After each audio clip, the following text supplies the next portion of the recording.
আগামী দিন আমার মৃত্যুঞ্জয় বাড়ি কোন জায়গায়? মোল্লা কান্দি থাকতো কোন জায়গায়? কালিয়া কালিয়া কালীনগর। হ্যাঁ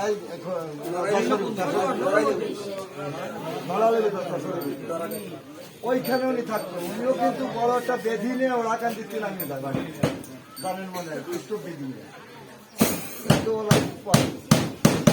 এখন পরের দিন উনি তো রাত্রিরে গম হয়নি তারক সরকারে। আমি তার এত শাস্ত্র পড়ছি, উনি তো শাস্ত্র দেখে দেওয়া আসলো এত কোনো দিন শুনি ওরা কান্দি যাবো পরের দিন গেছি।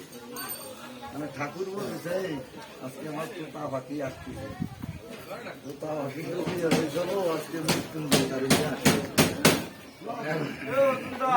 এসে ঠাকুরের ষষ্ঠ অঙ্গ প্রণাম করছে। তারক সরকার দাঁড়ায় প্রণাম করেন না, মানে কথার কথা বলছি। আস্তে আস্তে তারক সরকার রূপ দর্শন 30 চিহ্ন দেখতে পাচ্ছি, সর্ব অনেক 30 চিহ্ন।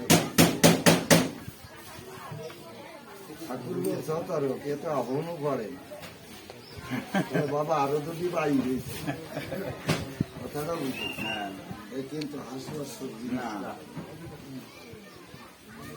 এইখান পদ যখন টান টান করে দেখে 32 দিন তারক সরকার অজ্ঞান হয়ে গেছে,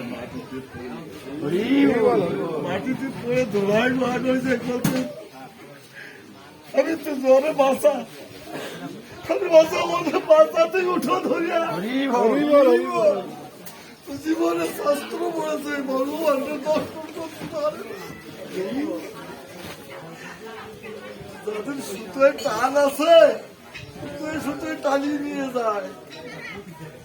আমি যেমন কানে আপনাকে সুতোর সাথে বাঁধিয়ে গেছি,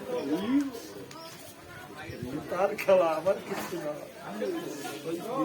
লাগবে।